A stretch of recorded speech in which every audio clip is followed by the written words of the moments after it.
let's talk about Colorado. It's my second loser of bowl season. They lose to Colorado, or they lose to BYU in rather resounding fashion. They lose Travis Hunter. They lose Shedeur Sanders. They lose a bunch of receivers as well. I think I'm in on the bus next year. So I think they're still going to be pretty good.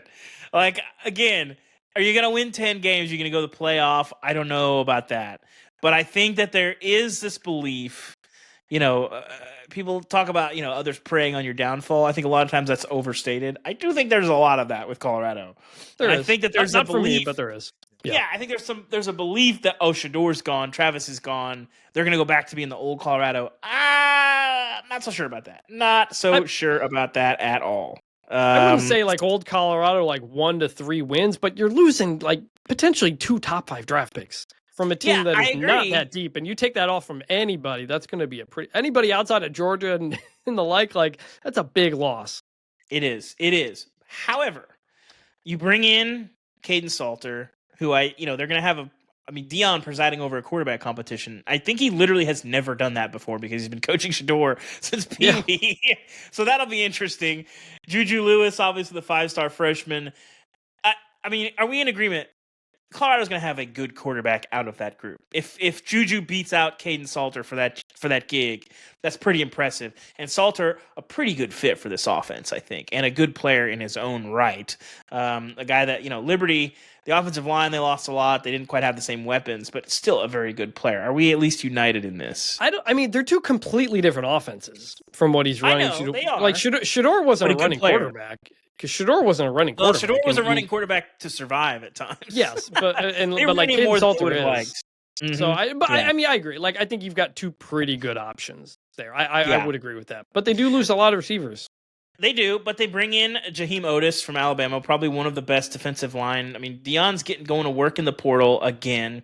They didn't lose a ton. Deion Hayes going to A&M is kind of a big one, I think. But again, you're bringing in pieces. You're bringing in. You still bring back a lot. Defensively, they should still be pretty solid. You're keeping your, Rob Livingston, who I think.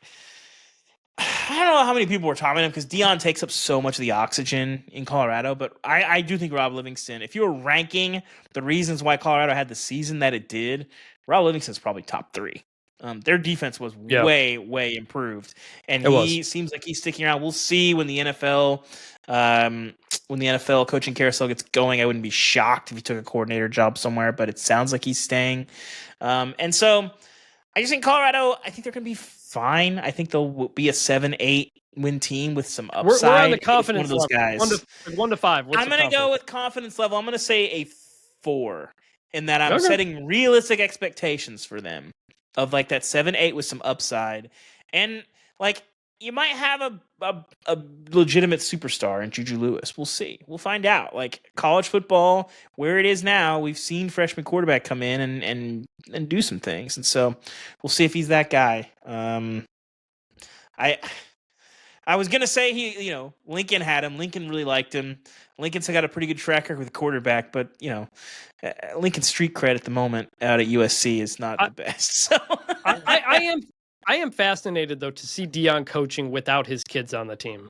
Yeah, like, this just doesn't happen. Like, how is he going to be different? Like as a coach, does he have more attention directed toward the rest of the team because Shedeur and Shiloh are not there? Like I don't know. Like he's literally pretty much almost always only coached his kids, and his kids are always with him, and they're doing the whole thing. So very curious how that works. Like it's just going to be a totally different dynamic for him, and maybe in a good way.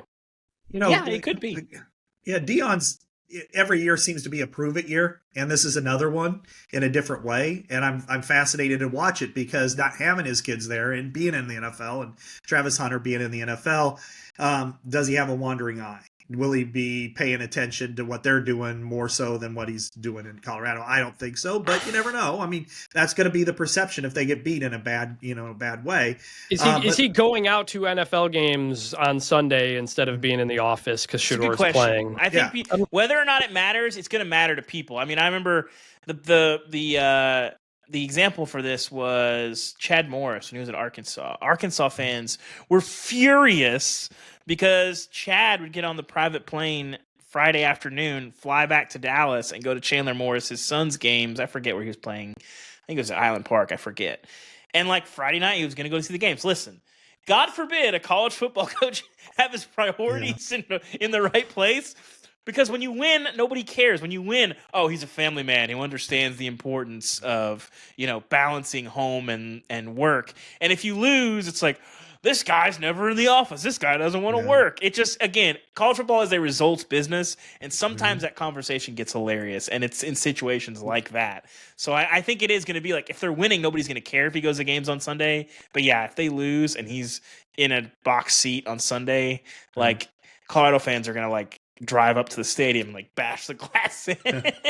I don't know about that. I mean, Colorado fans are still all in on Deion, probably right? A normal fan base would do that. Yeah. But Colorado with the sort of, I mean, Deion is still embracing sort of God status in Boulder.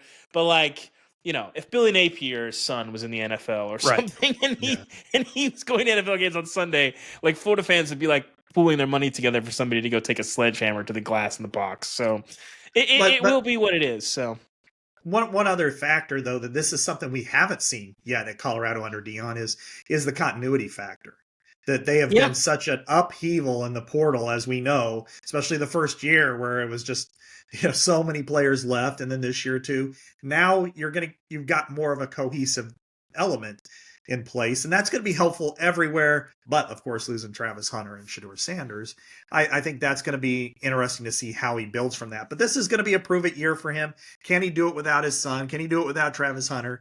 Can he do it without, again, exiting because his son's playing on, if he's playing on Monday Night Football, even then, Sunday and Monday are their game plan days, and so if he's sneaking out even for a couple of hours, it's going to provide a lot of fodder. So, but I'm in agreement. I think that they are a much healthier program, talent-wise, and than they were a few years ago. And maybe they backslide to 7 wins, but I think they're more than capable of being a team that gets to a bowl game. And if you can do that after you lose those types of 2 top 5 guys, then I think you're in a much healthier, better position.